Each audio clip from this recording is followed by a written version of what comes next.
and PWDs are able to navigate the online world? Kindly.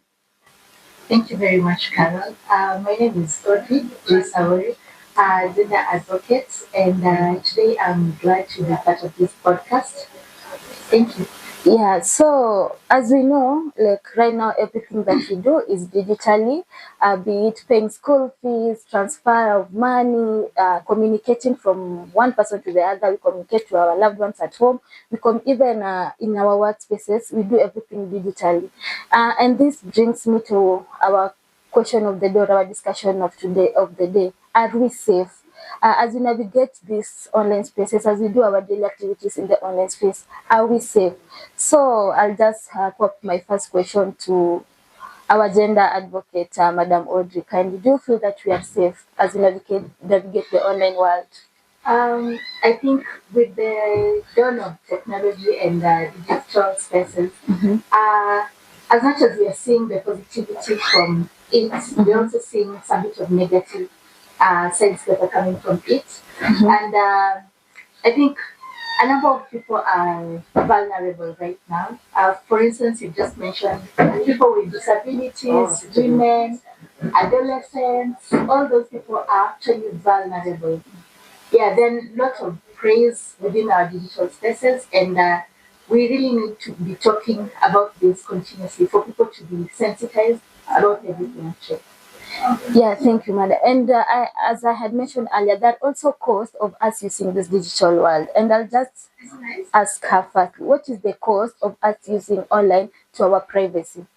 Um, okay, costs can come in so many ways. Actually, the main thing we've had right now, there's a lot of digital scams. People are actually losing money. Privacy is being infringed. There's a lot of carrying the online harassment off to the offline harassment. People being harassed off from our digital spaces. You're literally followed, and you've been harassed by someone, but then they follow you up to your even to your house. True. Yeah. So there's a lot of cost to it. Financial costs, your mental well-being is actually you get frustrated. Yes. And as I had mentioned, that the space is being used by everyone. There are kids, there are women, there's people with disabilities, there are the older age group, there are also the politicians. Among these people that you have mentioned, whom do you feel is the most vulnerable? I would not say one group is more vulnerable than the other because all of us are affected in different ways. True. Someone may think maybe politicians are proof to harassment, but not really. All of us are at risk of being harassed, of totally going through the hardest parts within a digital space. And we are human enough, so if you're harassed by someone, your feelings get hurt, your mental well-being is all over the place because of someone actually just frustrating you. So whether it's people living with disability, whether they're kids, whether they're politicians, whether it's the LGBTQ community, all of us, all of those groups are actually at risk of being harassed. Yeah, that's true. And you had mentioned earlier that this online harassment, online scam and fraud can affect the mental well-being of a person. To what extent do you think that these scams or these digital threats can affect someone's mental health? We've had of cases someone has lost money to maybe fraudsters on the internet. It goes to a point where people can actually commit suicide because of losing money to online fraudsters. So it's not really a good space to maybe say, okay, we've done enough sensitization on digital safety. No, it's something that should be continuous because technology is very dynamic, and today we might have this type of scam, tomorrow we have something different. So maybe the next time you're having something different, people have been sensitized on this one where we've basically dealt with that. The next one, we still need to sensitize people to know and pinpoint, okay, this is this, so I can avoid it. Yeah. Yeah, thank you for that. And that brings me to my next question. As much as everybody is free and is has his or her own will to navigate the online space.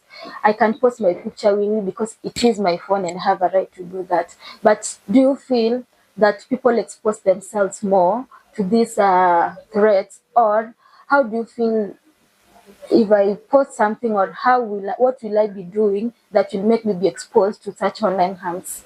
Um, yeah, we all know we have the right to expressing ourselves, and you personally posting that picture, it's a way of you expressing yourself. But then there are lots of praise. You can post your picture right now. There's artificial intelligence in play. Someone else with malicious intent can actually take your picture and use it to manipulate it to be something else. So we are at risk. Just the simple way of you innocently posting a picture actually puts you at a risk whereby um, even your data, your personal data is out there. As much as you just posted a mere picture, but then we'll cut that in. But then your location, right now pictures are tagged with locations. Right. So your location, someone might pick your location, someone might do what is it called? Someone might actually get your address, and then physically they can come and start harassing you. Yeah, there's a lot of body shaming right now that affects your mental health. There's a lot of cyberbullying, all those. Yeah. Yes. And I see you've put it out like anything that we post, it's the first way like of exposing ourselves to the online harms that we get at the long run.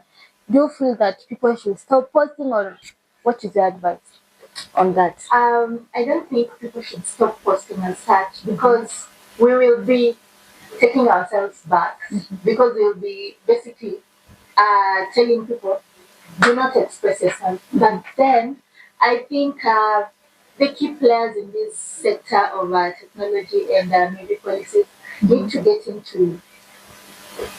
into a way of regulating these spaces basically, and there needs to be policies, there needs to be safeguarding matters. The players of let's say the creators of these apps that you use actually need to put in place measures that can protect we as individuals as much as they're in for the business, but then we need to be protected. The government needs to also put in place policies that keep us as the users safe. Yes. Also, what do you think happens when this online risk now move into our offline lives, our daily life? Yes, you of course is there, but you also have a life apart from the media or the social media world or the online lives. Now, when this life is now affecting your normal life, your offline lives, what do you think happens? Um, for instance, you've been bullied online. Someone has picked your address. That person can come and start harassing you now in your house or in your locality.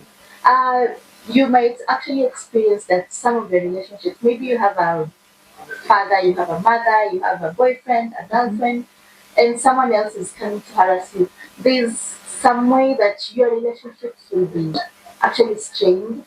Yeah, it can also lead to basically your mental health, your mental well-being is affected. You might actually lose money, and the moment you've lost money, right now money is very hard to come by. So the moment you've lost money, a lot of issues still come up from the mere fact that someone has followed you to bully you physically. Yeah. And I think I agree with your point on that. And do you think that the people that are supposed to be protecting the online users, let's say the government or also these apps, that there are people who came up with these apps, maybe Facebook, Meta, something like that. Do you feel that they issue the enough protection that they should be giving their users? Okay, the protection of guidelines they issue. Somehow I tend to think they get should I say they get used up, or should I say maybe they stop being very relevant because technology is very dynamic. It changes and it changes. So the more technology changes, I think also those companies need to be up to speed with the changes in technology. They might be protecting us today, but then tomorrow something else will come up. So they need to really be up to date. You might have agreed to the conditions they've set today, but then tomorrow they change, and you might still be exposed. So I think these companies that are creating these apps, or the technological creators of all these apps, need to be up to speed with the changing of technology. And also, do you feel like if someone has been abused, someone has lost their money through the online scams and they report, do you feel their cases are valid or are they followed up to the latter? They're followed up to some extent, but then I think our legislative councils have not put into place maybe the laws that govern how such cases need to be addressed. I think because, let's be honest, how many apps that are majorly used all over the world are actually made in Kenya? Very few.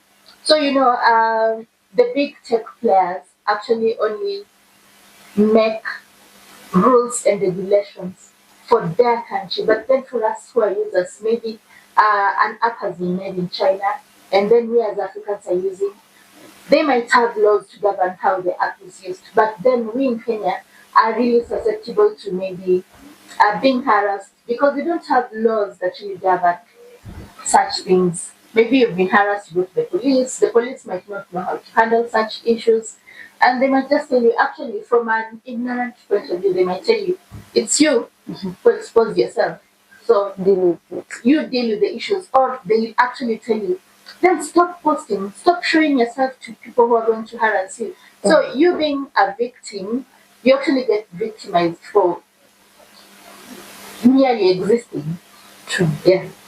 And as we wind this session already and this powerful session, I now want you to use me as an example of someone that is out there. What is it that you can advise me as I navigate the online space, as I text that loved one of mine, as I send this message out there, as I use these banking apps to send money, or as someone calls me and says, Caro, can you send me some money? What can you advise me to do so that I cannot fall prey of these online harms? I think we all need to be aware that there's so many scams. There are people who are tech savvy. There are people who are called black hats. Black hats, basically, they know how to hack systems. They can hack your phone, they can hack your computer, they can hack. So we really need to be um, sensitive to issues pertaining our personal data. We should not be open to sharing our data. You're sharing your location, you're sharing your phone number, you're sharing your ID, that puts your trace. So we really need to know that we should not share our personal information. In the age of GPS, you can simply take a photo, but then someone else says, okay, you've just taken a simple photo, but then your GPS location is already showing. We all have our phones and our laptops. You want to track so that maybe in case you lose your phone or your laptop, you can easily track it. But then think of it that maybe someone else is, um,